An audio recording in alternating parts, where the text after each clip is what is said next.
Adam Silver has found himself in some serious hot water over the management of the WNBA, and is they faking ratings? I don't know, but we finna talk. The personal disconnect runs even deeper.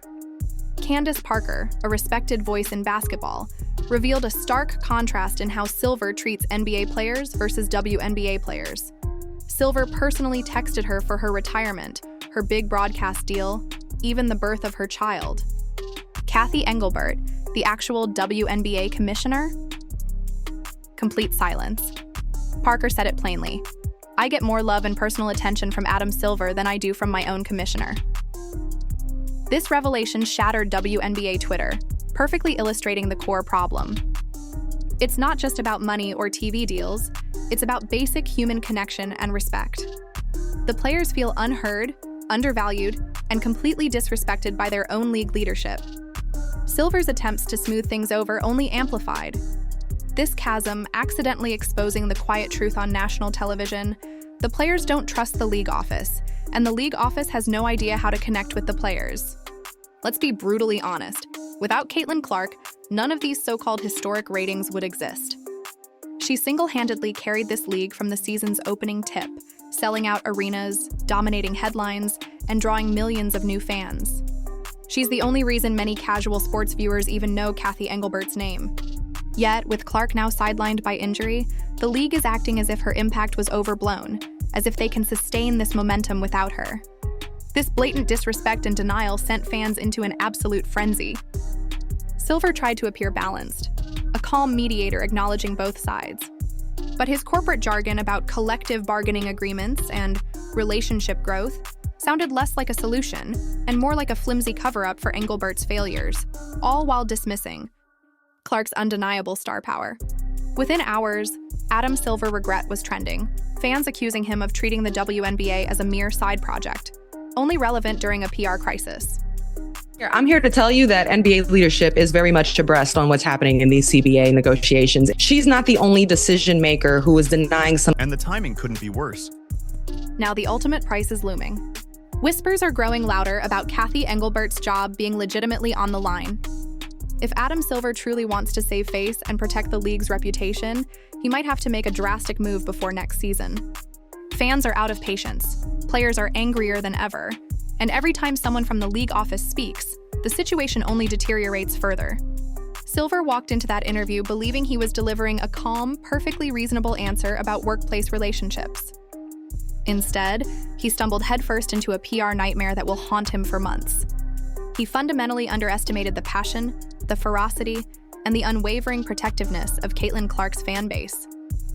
They see through the corporate speak, and they will not tolerate disrespect or the dismissal of her monumental impact. Utter anything even slightly dismissive about Caitlin Clark, and the entire internet will catch fire within minutes. Adam Silver is feeling that heat now, hotter than ever. What was interesting was the amount of players that came to the defense of Fee and the crickets that came to the defense of Cathy for me. I mean, this is an important part. Like, this is an important time with the CBA negotiations. Like, the players, when you look at leagues around the world, like, it is about caring for your athletes, caring for the players. And that's just not the feelings right now. And I think everyone is kind of just, they rallied around Fee because, one, that was a powerful statement to make. And obviously it puts pressure on Cathy and put pressure on the leadership. But I mean, it was a lot. It was a heavy hitter, right, Oz? But the true scandal unfolded when Silver began to tout the WNBA's rocket trajectory of viewership numbers, claiming unprecedented popularity. Yet in the very same breath, reports emerged exposing what looked like creatively manipulated ratings. Nielsen, the company tracking TV viewership, suddenly, and very conveniently, altered how they counted out-of-home viewing. Bars, hotel lobbies, airport screens, any random display showing a game were suddenly included in the 2025 ratings for the first time ever. The numbers looked higher, but was the league genuinely more popular? Or did someone simply move the goalpost to make everything seem better than it actually was? Fans weren't fooled. One viral comment slammed the numbers as faker than the Aces foul calls. Another suggested they were cooking the stats to Barry, Caitlyn's impact, and pretend the league doesn't need her. And that might just be the chilling truth. Silver tried to praise Cathy Engelbert for presiding over historic growth, a statement that rings hollow given his immediate admission of a major disconnect between leadership and the players. So which is it, Adam? Is it genuine, healthy growth, or is it an uncontrolled, volatile explosion?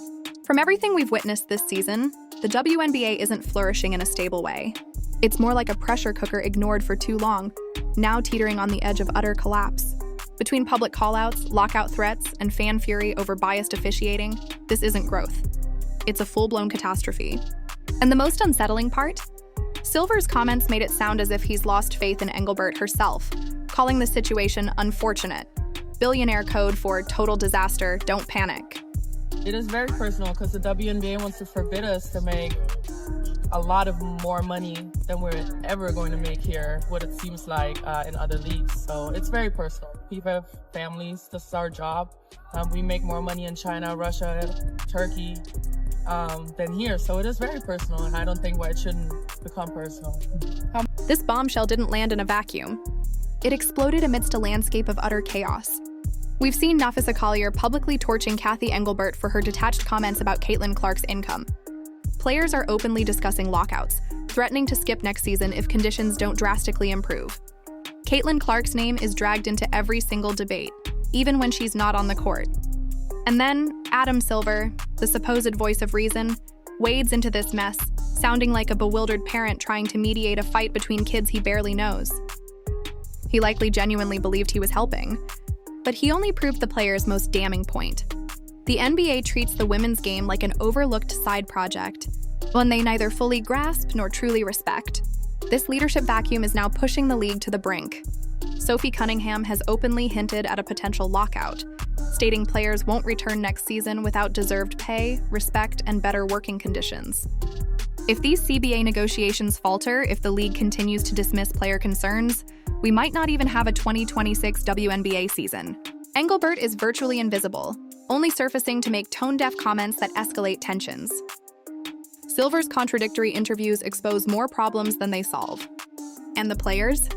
They're using Instagram stories and podcasts to communicate, treating a professional sports league like a high school group chat. This isn't leadership. It's unadulterated chaos with a corporate logo slapped on top. What was interesting was the amount of players that came to the defense of Fee and the crickets that came to the defense of Cathy for me.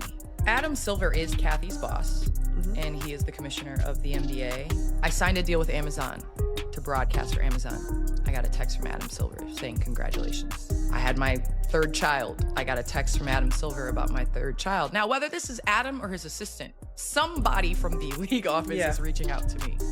I got a baby gift for my third child. I get a Christmas gift from Adam Silver every year. I retired. Adam Silver sent me a text message that basically congratulated me on my career and how much I've done for the women's game, and he looked forward to how much I'm gonna do from the sideline. I have not heard from Cathy. I saw Cathy in Phoenix after I had been retired for 4 months at Phoenix All-Star Game, and she said congratulations in person. And that was the only time. And so you've heard other players, Sabrina Ionescu alluded to this, I have a better relationship with Adam Silver than I do Cathy. My 2 jersey retirements, there was no Cathy. Yeah. So I think that Adam Silver understands the process. I don't know if he understood that Cathy was not doing that either. When Silver addressed the WNBA's relationship issues, it sounded innocent enough. Oh, he just wants everyone to get along, some might have thought. But the truth was far more sinister. He essentially told the world that the WNBA is fundamentally broken from the inside out. This wasn't a call for better communication.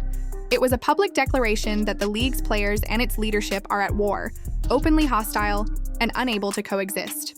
It confirmed what everyone already suspected. The league office is clueless about managing the tensions between players, leadership, and its rapidly growing fan base. Adam Silver himself has chimed in and addressed the situation directly, saying Cathy Engelbert has presided over historic growth in the league, but there's no question that there's issues that we need to address with our players, not just economic, there's relationship issues as well. I'm confident we can fix those over time, and this league can continue to be on the rocket trajectory that it's on. Now, before we... Adam Silver thought he was playing it safe. He stepped into an interview aiming to smooth things over, to offer a diplomatic take on the WNBA's direction. What he unleashed instead was a full-blown inferno, exposing a league in utter turmoil and confirming every dark whisper swirling behind the scenes. This wasn't just a misstep. It was a revelation.